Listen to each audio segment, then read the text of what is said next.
Namaku Suri Wijaya. Dulu aku CEO startup medis yang berkembang pesat di Jakarta. Namun, dalam sekejap, perusahaanku bangkrut setelah investor menarik dana dan reputasiku dihancurkan oleh pihak yang lebih kuat. Aku jatuh bukan hanya secara finansial, tapi emosional. Kesedihan itu berasal dari luka lama. Ayahku meninggal akibat obat bermasalah milik raksasa farmasi Erta Medica Grup obat bernama Sefarin 10 tahun lalu. Dan aku bersumpah mencari keadilan. Suatu malam, aku mabuk di trotoar Jakarta Selatan. Hidupku terasa berakhir. Lalu seseorang muncul dalam hidupku dengan cara paling tidak terduga. Hujan baru saja reda ketika aku berjalan torsiok-siok di trotoar kawasan SCBD pada malam itu. Sisa air menetes dari jaketku. Aroma alkohol masih terasa kuat dari napasku. Mobil-mobil mewah melintas. Lampu gedung berkilau tinggi. Tetapi semuanya terlihat kabur bagiku seperti dunia yang bergerak tanpa peduli bahwa hidupku baru saja hancur berantakan. Namaku Suri Wijaya, 33 tahun. Dulu aku CEO, perusahaan rintisan medis yang cukup diperhitungkan di Indonesia. Kini, hanya dalam beberapa minggu, aku menjadi bahan gosip di media. CEO gagal, direktur bangkrut, perusahaan runtuh. Dalam semalam, judul-judul itu memenuhi beranda berita. Orang-orang tidak tahu. Aku tidak terpuruk karena uang. Aku terpuruk karena tujuan hidupku kandas. Aku membangun perusahaanku demi membuktikan bahwa obat Sefarin milik Erta Medica Grup perusahaan farmasi raksasa Indonesia telah menyebabkan kematian ayahku 10 tahun lalu. Aku ingin mengubah dunia medis agar tidak ada keluarga lain yang merasakan kehilangan yang sama. Namun justru karena perjuanganku itu, perusahaan besar menghancurkan reputasiku. Aku berjalan tanpa arah, mencoba menahan air mata yang tidak mau berhenti sejak tadi sore. Bangkrut dan difitnah itulah kombinasi yang membuatku menghabiskan malam dengan minuman keras. Saat itulah aku terpeleset di trotoar licin depan minimarket 24 jam. Aku hampir jatuh, tapi sebuah tangan cekatan menangkap lenganku. Hati-hati, Bu, aku mendongak. Seorang lelaki muda berdiri di depanku. Sekilas, ia tampak seperti pemuda gelandangan kaos lusuh, sweater kecoklatan yang sudah memudar, dan ransel tua di punggungnya. Namun wajahnya bersih, garis rahangnya tegas, dan matanya bening, jernih, seolah tidak sejalan dengan penampilan sederhananya. Aku terdiam beberapa detik, entah karena alkohol, atau karena lelaki itu terlalu tampan dalam cahaya lampu minimarket. Aku merasa seluruh dunia berhenti sejenak. Sorry, gumamku, menahan kepalaku yang berputar. Ia tersenyum kecil, senyum yang tidak dibuat-buat. Ibu, baik-baik saja, kelihatannya habis kena masalah besar ya. Aku tersenyum getir. Kalau saja ia tahu, namun aku tidak menjawab. Aku hanya memandangnya sambil mencoba berdiri tegak. Ia masih memegang lenganku, memastikan aku tidak jatuh lagi. Hujan rintik mulai turun lagi. Udara Jakarta terasa lembab dan menusuk tulang. Pemuda itu melihatku dari ujung rambut hingga sepatu hak tinggiku yang basah. Tapi tatapannya bukan tatapan meremehkan atau penasaran seperti orang-orang lain. Justru tatapan yang peduli. Peduli kepadaku, orang asing yang mabuk. Aku menatap wajahnya lebih lama. Walau pakaiannya lusuh, ia sama sekali tidak terlihat seperti orang yang kehilangan arah hidup. Ada ketenangan aneh dalam sorot matanya, ketenangan seseorang yang tahu lebih banyak daripada yang terlihat. Kamu tinggal di mana? Ia sedikit tersenyum kecut. Tidak tentu, Bu. Kadang di rumah teman, kadang di musola dekat kampus. Kalau sudah malam sekali, aku mengerutkan kening. Kamu kuliah? Ya, lagi ambil kelas paruh waktu. Jadi apa saja dikerjain? Buat nambah uang makan. Suaranya jujur, polos, dan tenang. Aku menghela napas panjang. Sebagian diriku yang mabuk, sebagian lagi yang putus asa. membuatku melakukan sesuatu yang tak akan pernah kulakukan dalam keadaan normal. Kalau begitu, mau ikut aku? Ia tampak terkejut, namun tidak mundur. Maksud ibu? Aku menatap langsung ke matanya. Aku butuh orang bantu-bantu di rumah. Bersih, atau apa saja. Aku bayar 2 juta seminggu. Ia memandangku lama, seolah mencoba membaca hatiku. Kemudian ia menjawab, "Nama saya Rehan, Bu. Kalau itu bisa membantu ibu, saya bersedia." Kami saling menatap beberapa detik. Di antara suara kendaraan dan lampu neon minimarket, aku merasa seolah waktu berhenti. Aku tidak tahu siapa dirinya sebenarnya. Aku tidak tahu bahwa keputusan spontan itu akan mengubah seluruh hidupku. Aku tidak tahu bahwa lelaki yang tampak seperti orang tak punya arah itu sebenarnya seseorang yang jauh lebih besar daripada siapapun yang pernah kutemui. Saat Rehan mengangkat tas ranselnya dan berjalan mengiringiku, aku tidak menyadari bahwa aku baru saja mengundang miliarder muda paling berpengaruh di Indonesia masuk ke dalam hidupku. Yang kukira hanya pemuda gelandangan, ternyata adalah penyelamat yang sudah lama ditakdirkan bertemu denganku. Malam itu, ketika aku membawa Rehan masuk ke rumahku di Kemang, aku masih belum sadar betapa anehnya keputusan yang baru kuambil. Rumahku terlihat seperti museum besar, mewah, tetapi dingin dan terlalu sepi.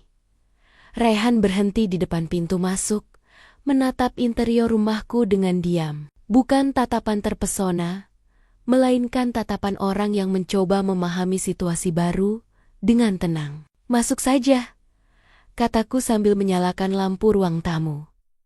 Rehan mengangguk dan melangkah masuk. Gerakannya tenang, tidak kikuk, tidak canggung, berbeda dari pemuda yang kusebut pengangguran. Beberapa menit sebelumnya, aku menunjuk kamar tamu di lantai bawah. "Kamu bisa pakai kamar itu. Besok kita bicara soal rutinitas pekerjaan." "Baik, Bu. Terima kasih sudah menerima saya." Aku tidak menjawab. Kepalaku masih berat. Emosi dan alkohol berbaur menjadi satu. Namun, sebelum masuk ke kamarku, aku sempat menoleh. Rehan berdiri dengan postur tegap, sorot matanya tenang. Terlalu dewasa untuk seseorang yang mengaku mahasiswa yang tidur berpindah-pindah. Untuk sesaat, aku merasakan sensasi aneh seperti sedang membawa masuk seseorang yang bukan sembarang orang. Namun aku mengesampingkan pikiran itu dan masuk kamar, membiarkan malam membawa segalanya tenggelam. Pagi pertama yang mengubah segalanya, aku bangun dengan kepala berat, tubuh pegal, dan perasaan kacau. Ketika keluar kamar, aroma sesuatu yang harum mengejutkanku. Aroma makanan. Aku berjalan ke dapur dan terbelalak. Di meja makan terdapat hidangan nasi goreng seafood dengan plating yang rapi, seperti menu hotel bintang 5, lengkap dengan potongan daun bawang dan telur setengah matang yang nyaris sempurna. Di sampingnya, ada jus jeruk segar dan air hangat lemon. Rehan sedang menata sendok dan garpu. Wajahnya fokus seperti chef profesional. Ia menoleh ketika mendengar langkahku. "Pagi, Bu Suri, saya buatkan sarapan. Maaf kalau kurang cocok dengan selera ibu." Aku memandangnya lama. "Kamu bisa masak seperti ini?" Ia tersenyum pelan. "Dulu pernah kerja sambilan di dapur hotel. Hanya bantu-bantu. Tapi lama-lama belajar sendiri." Jawaban itu masuk akal. Tapi hatiku berkata lain. Tata caranya memotong sayur, cara ia menata makanan, cara ia mengatur suhu api, semuanya bukan sekadar belajar sambilan. Namun aku tidak mau banyak berpikir. Aku duduk dan mencicipi hidangannya. Dalam 2 detik, aku berhenti mengunyah. "Ini enak sekali. Syukurlah kalau cocok," jawab Rehan sambil sedikit menunduk. Ia terlihat terlalu santai, terlalu profesional, tidak seperti pemuda yang tadi malam menawar tidur seadanya di musola. Kejutan kedua setelah sarapan. Aku meminta Raihan membantu menyusun berkas risetku tentang obat Sefarin. Aku ingin mengirimkannya ke BPOM sebagai laporan lanjutan investigasi pribadi. Baru beberapa menit kujelaskan. Raihan bertanya, "Bu, sampel Sefarin yang Ibu analisis itu batch 2013 atau 2014? Aku spontan menoleh. "Kamu tahu soal batch obat?" Ia tersenyum samar. "Saya pernah belajar sedikit. Batch 2013 punya kandungan aditif berbeda dari ke 2014. Itu yang bikin reaksi sampingnya lebih parah." Aku terdiam. Aku baru mengetahui informasi itu 2 bulan lalu, melalui laporan internal yang butuh izin akses khusus. Bagaimana mungkin seorang pemuda serabutan tahu hal sedetail itu? Raihan melanjutkan, "Kalau Ibu mau, saya bisa bantu hubungi kenalan di BPOM untuk validasi data tambahan. Tapi tidak janji ya, Bu." Aku membeku di tempat. Kenalan di BPOM, seorang mahasiswa paruh waktu, punya akses ke pejabat BPOM, tidak masuk akal. Namun Raihan mengatakannya dengan cara yang begitu natural, seolah tidak menyadari betapa mencurigakannya hal itu. Kejutan ketiga, cara ia memandangku sepanjang siang. Raihan bekerja membersihkan rumah tanpa aku minta. Ia menata ruang tamu dengan presisi, merapikan rak buku yang bahkan aku sendiri jarang sentuh. Ia mendengarkan perintahku dengan hormat, namun bukan seperti pembantu, lebih seperti seseorang yang memang terbiasa bekerja dalam lingkungan profesional. Tapi yang membuatku paling tak nyaman adalah caranya memandangku. Bukan pandangan pria muda yang tergoda, bukan pandangan kasihan, namun pandangan seseorang yang sudah mengenalku jauh sebelum hari ini. Pandangan yang lembut, seolah ia menyimpan cerita yang tidak ku ketahui.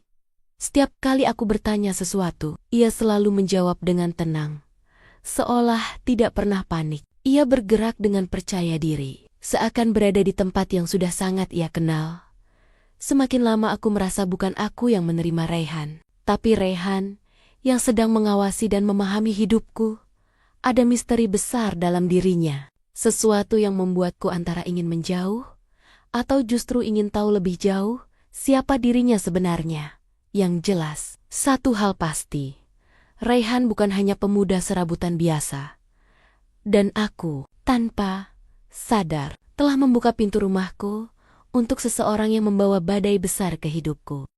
Pagi itu, aku tiba di rumah sakit Bina Sehat dengan langkah berat. Sejak reputasiku dihancurkan oleh Erta Medica Group, suasana di rumah sakit tidak lagi bersahabat. Tatapan dokter dan perawat penuh bisik-bisik. Beberapa bahkan tereng-teranggen, menghindar seolah aku membawa masalah. Namun, aku tidak peduli. Aku datang untuk satu tujuan: melanjutkan investigasi pribadi terhadap obat Sefarin, obat yang merenggut nyawa ayahku. Aku membereskan rambutku, mengenakan jas lab, dan bersiap masuk ruang rapat dokter saat pintu terbuka. Dr. Arman Wijaya muncul, mantan kekasihku. Pria yang dulu sangat kupercayai, tetapi kini menjadi perpanjangan tangan Erta Medica Group. Ia tersenyum tipis, senyum yang hanya digunakan orang yang sedang menikmati kehancuran orang lain. Pagi, Suri, masih semangat mengejar ilusi itu? Aku menahan emosi. Aku tidak mengejar ilusi, Arman, aku mengejar kebenaran. Ia mendekat, suaranya berubah pelan, tetapi mematikan. Lebih baik, hentikan. Kamu sudah cukup membuat masalah. Atasan mulai tidak suka dengan obsesimu. Aku menatapnya tajam. Atasan? Atau Erta Medica? Ia terdiam sepersekian detik, cukup untuk membuktikan bahwa aku benar. Arman adalah pion, dan pion selalu dikorbankan dalam permainan besar. Aku masuk ruang rapat tanpa menunggu jawabannya. Data yang hilang setelah rapat yang tidak produktif. Aku menuju ruang penelitian. Di sana aku menyimpan data analisis mikrobiokimia Sefarin yang sangat penting. Namun saat membuka komputer, semuanya hilang. Semua file, semua laporan, Semua bukti klinis yang kukumpulkan selama berbulan-bulan hilang. Aku gemetar. Tidak mungkin. Pintu terbuka. Arman masuk dengan ekspresi pura-pura terkejut. Loh, datamu hilang. Waduh, harusnya kamu lebih hati-hati. Nada suaranya sinis, sangat sinis.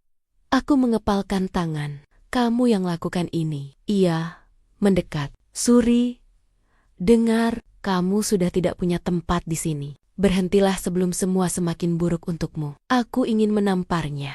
Namun aku tahu, permainan ini jauh lebih besar dari Arman. Erta Medica Group punya kekuatan untuk menghancurkan siapa saja. Dan mereka sudah mulai menghancurkanku ketika dunia meruntuhkanmu. Raihan muncul saat pulang ke rumah. Aku mendapati Raihan sedang menata rak buku sambil mendengarkan musik klasik pelan. Ia menoleh, begitu melihat wajahku yang penuh emosi. Bu Suri, kenapa? Ada masalah? Air mataku jatuh tanpa bisa aku tahan. Mereka hilangkan dataku. Semua laporan tentang obat itu. Raihan berhenti sejenak, lalu mematikan musik. Ia mendekat, tetapi tidak menyentuhku. Sikapnya sopan, tapi tatapannya sakit, seolah melihatku terluka, membuatnya marah. Siapa yang hilangkan? Aku terisak. Arman dan Erta Medica. Mereka ingin menghancurkanku. Raihan mengangguk pelan. Berikan saya waktu 3 jam. Aku mengerutkan kening. Untuk apa?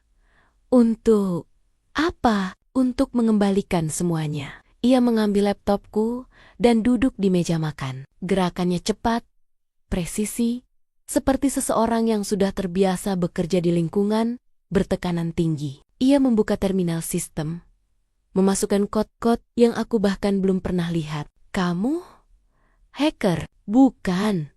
Jawabnya santai. Saya cuma pernah belajar sedikit tentang sistem keamanan data. Namun cara ia bekerja tidak sedikit. Ia seperti profesional. Sangat profesional. 30 menit berlalu. Raihan berkata, Bu Suri, ayo, lihat. Ia memutar laptop ke arahku. Mataku melebar. Datanya, kembali. Semuanya.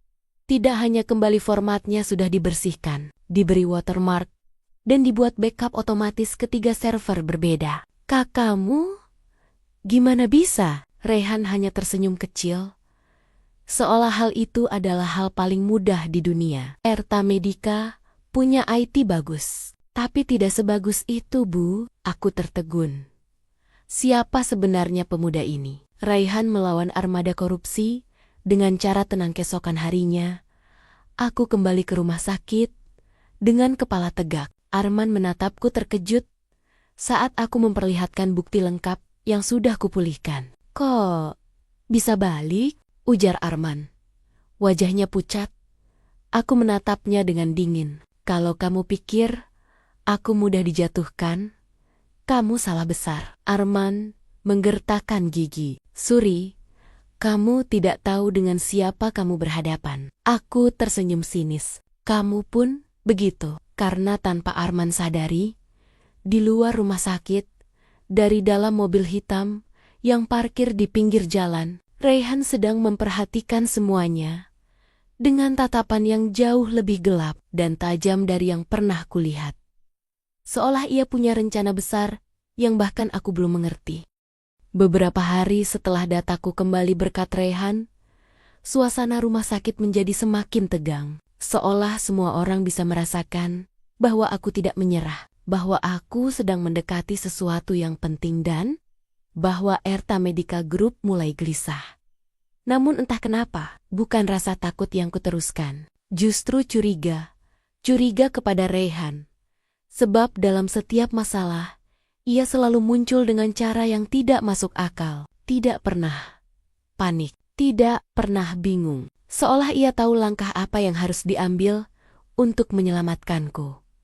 Sore itu, ketika aku pulang ke rumah setelah rapat yang melelahkan, aku melihat mobil SUV hitam mewah berhenti di depan rumahku. Mobilnya elegan, bersih, dengan plat nomor khusus yang biasanya hanya dimiliki oleh kalangan pejabat atau keluarga kaya raya. Aku mengernyit. Siapa tamu ini? Pintu mobil terbuka. Seorang pria setengah baya dengan jas mahal keluar dan langsung menunduk hormat pada seseorang yang sedang berdiri di teras rumahku, Rehan. Pria itu berkata dengan nada sangat menghormati. Tuan Rehan, semua berkas sudah kami siapkan. Tinggal tanda tangan Anda saja. Aku membeku. Tuan Rehan, pria itu bukan sekadar pegawai. Ia sekretaris eksekutif lengkap dengan ID card bertuliskan Adiputra Corp. Salah satu konglomerasi terbesar di Indonesia. Raksasa bisnis yang memegang kendali banyak industri, termasuk properti, media, dan farmasi. Hatiku menghentak kuat. Rehan bukan mahasiswa miskin, bukan pekerja serabutan, bukan pemuda jalanan. Rehan adalah seseorang yang dihormati oleh Adiputra Corp. Aku berdiri membeku di pintu rumah. Rehan sadar ada aku, lalu menghentikan pembicaraan. Sekretaris itu langsung menunduk kepadaku sebelum kembali ke mobil, lalu pergi. Rehan menatapku dengan wajah datar, tapi sorot matanya sedikit berubah ada ketegangan yang belum pernah kulihat. Rehan, itu barusan apa? Tanyaku pelan. Tidak penting, Bu. Jawabnya singkat. Jangan bohong. Itu mobil perusahaan besar. Dan dia memanggilmu Tuan. Rehan menghela napas panjang, seolah bersiap mengatakan sesuatu yang sulit. Tapi sebelum ia sempat menjawab, ponselku berbunyi keras. Nomor kantor rumah sakit. Jantungku berdegup tidak karuan. Aku angkat telepon. Wajahku pucat dalam hitungan detik. Maaf untuk kabar ini, Bu Suri. Dewan direksi memutuskan memberhentikan Anda dari rumah sakit Bina Sehat. Aku terpaku. Apa? Kenapa? Ada tekanan besar dari Erta Medica Group. Kami tidak bisa mempertahankan Anda lagi. Maaf, telepon terputus. Tangan gemetar. Dunia runtuh lagi. Rehan mendekat.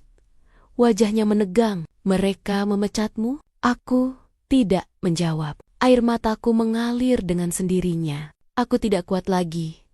Semua perjuanganku, semua bukti, semua kebenaran ditutup oleh kekuasaan besar Erta Medica. Aku ingin berteriak, ingin marah, ingin menghancurkan sesuatu, tapi tubuhku kaku. Aku merasa gagal sebagai anak, sebagai dokter, sebagai manusia. Rehan memandangku lama, lalu menarik napas dalam. Bu Suri, ada sesuatu yang harus saya katakan. Aku mengangkat wajahku yang penuh air mata. Apalagi? Rehan, mau bilang kamu bukan orang yang aku kira? Mau bilang kamu juga ikut membohongiku? Rehan tak tersinggung. Ia justru mendekat perlahan. Lalu berkata, saya tidak pernah membohongi ibu. Saya hanya menyembunyikan sesuatu. Apa? Tatapannya berubah lembut, tapi keras di saat yang sama, seperti seseorang yang sudah tidak bisa menyembunyikan kebenaran lagi. Saya bukan mahasiswa dan bukan pengangguran. Nama saya bukan Rehan semata. Nama lengkap saya Rehan Adiputra Wijaya. Dunia berhenti di detik itu. Adiputra Wijaya, keluarga yang memimpin salah satu kekuatan ekonomi terbesar di Indonesia. Aku mundur setengah langkah. Kamu, pewaris Adiputra Corp? Rehan mengangguk. Saya menyamar, bukan untuk menipu ibu, tapi untuk mencari dokter yang benar-benar peduli terhadap kasus Safarin. Saya ingin menemukan seseorang yang mengerti mengapa saya melakukan ini. Aku gemetar. Mengapa kau melakukan ini, Rehan? Ia menatapku dengan mata yang perlahan memerah. Karena ibuku meninggal akibat overdosis Safarin yang salah produksi, sama seperti ayah ibu. Aku terdiam, tidak bisa bernapas, tidak bisa bicara. Rehan melanjutkan. Suaranya berat oleh luka masa lalu. Saya sudah menghabiskan bertahan-tahan mencari kebenaran. Dan kemudian saya menemukan Anda, dokter, yang tidak menyerah, yang berani melawan perusahaan besar. Saya butuh Anda, Bu, untuk menghancurkan Safarin dan semua kebohongan di baliknya. Aku menutup mulutku, menahan isakan. Raihan bukan penyelamat acak, ia juga korban. Dan kini, dua korban bertemu dalam satu perjuangan. Namun di balik semua itu, aku tahu satu hal. Raihan tidak masuk ke hidupku secara kebetulan. Ia masuk untuk mengubah segalanya. Sejak identitas Raihan terbongkar, hidupku berubah drastis. Ada kekaguman, ada ketakutan, ada rasa hangat yang tidak mau kuakui. Namun yang paling penting, kami kini berada dalam bahaya besar. Erta Medica Group yang selama ini bersembunyi di balik kekuasaan, tidak lagi sabar melihat kami menggali kebenaran. Dan orang paling berbahaya di dalamnya adalah Bram Adiputra, paman Raihan pria yang selama bertahun-tahun mengelola bisnis gelap dalam tubuh perusahaan raksasa itu. Apa yang tidak kami sadari adalah mereka sudah mengawasi setiap langkah kami. Penculikan di parkiran rumah sakit hari itu. Aku datang ke rumah sakit Bina Sehat untuk mengambil beberapa sampel dan catatan kasus selama Safarin. Raihan ingin mengetahui badge yang digunakan pada pasien yang meninggal di tahun-tahun tertentu. Saat aku berjalan menuju parkiran basement, ponselku berbunyi. Raihan, Bu Suri, jangan keluar dulu. Saya, panggilan terputus. Aku berhenti, dan tiba-tiba kain hitam menutup kepalaku dari belakang. Tolong, suaraku teredam. Seseorang atau mungkin dua orang menyeretku masuk ke dalam mobil. Aku menendang, mencakar, memukul, tapi tubuhku jauh lebih kecil dibanding mereka. Aku dipaksa masuk ke belakang mobil box tanpa plat nomor. Seseorang berkata, "Cepat, arahkan ke gudang Bekasi." Gudang Bekasi? Dadaku membeku. Aku mencoba meraba sekitar, tapi tangan dan kakiku diikat. Mobil melaju cepat, mencium bau obat kimia, bensin, dan debu. Dalam kegelapan, aku hanya bisa berpikir satu hal. Raihan akan mencari aku. Dia pasti mencari aku. Mobil berhenti setelah perjalanan panjang. Kain di kepalaku ditarik paksa. Aku berada di sebuah gudang besar, dengan drum logam dan dus-dus obat bertumpuk tinggi. Di depanku berdiri dua pria. Salah satunya, Arman, mantan kekasihku yang kini tampak panik dan ketakutan. Di sampingnya, seorang pria berperawakan besar dengan mata tajam, Bram Adiputra, paman Raihan. Akhirnya, kita bertemu, Bu Suri, ujarnya dingin. Kau sudah terlalu jauh menyelidik. Aku menggertakkan gigi. Kalian pembunuh. Safarin sudah membunuh. Diam. Tamparan mendarat di pipiku. Rasanya panas, memalukan. Tetapi aku tidak memberi mereka kepuasan untuk melihatku hancur. Bram memberi isyarat pada orang-orangnya. Mereka membawa sebuah botol kecil dengan label yang membuat jantungku berhenti. Safarin, batch ke-2014. Jika kau menelan ini, kata Bram, kau akan mati seperti pasien-pasien lain, dan kami tinggal menyalahkanmu sebagai pengguna obat terlarang. Masalah selesai. Air mataku mengalir, bukan karena takut mati, tapi karena aku belum melihat akhir dari perjuangan ayahku. Bram, kamu pengecut, kataku dengan suara gemetar. Kamu bahkan tidak berani menghadapi kebenaran. Bram tertawa. Kebenaran di negeri ini, Suri, kekuasaan lebih kuat daripada kebenaran. Ia mencengkeram rambutku, memaksa mulutku terbuka. Minum, habis perkara. Aku berjuang sekuat tenaga, menendang, mendorong, menggigit, tetapi aku terlalu lemah untuk melawan pria bertubuh besar itu. Botol itu sudah di dekat bibirku. Ketika brak, pintu gudang ditendang terbuka keras. Suara langkah cepat bergema. Cahaya senter menyilaukan mata. Dan kemudian, aku melihat sosok itu, Raihan, dengan jas hitam, wajah marah, dan napas terengah seperti baru saja berlari sejauh mungkin untuk menyelamatkanku. Di belakangnya, beberapa anggota tim keamanan Adiputra Corp ikut masuk sambil membawa pentungan dan alat kejut listrik. Lepaskan dia. Bram melangkah mundur.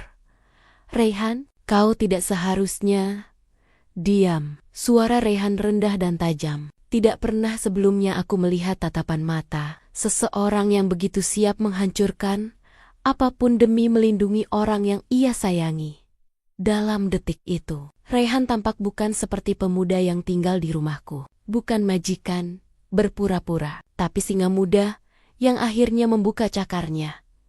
Ia berlari padaku, memutuskan ikatan dengan tangan gemetar, lalu memelukku erat. Suri, aku datang. Aku tidak akan biarkan siapapun menyakitimu lagi. Aku menangis terseduh di dadanya. Pertarungan terakhir para penjaga Bram mencoba melawan, tapi tim Raihan menghajar mereka cepat dan terlatih. Arman mencoba melarikan diri, namun ditangkap. Bram mencoba kabur lewat pintu belakang. Raihan mengejarnya. Aku memanggil namanya, namun tubuhku terlalu lemah. Salah satu tim keamanan memapahku, sementara aku menyaksikan dari jauh. Raihan menangkap pamannya tepat di pintu keluar. Berhenti, paman. Semua ini berakhir di sini.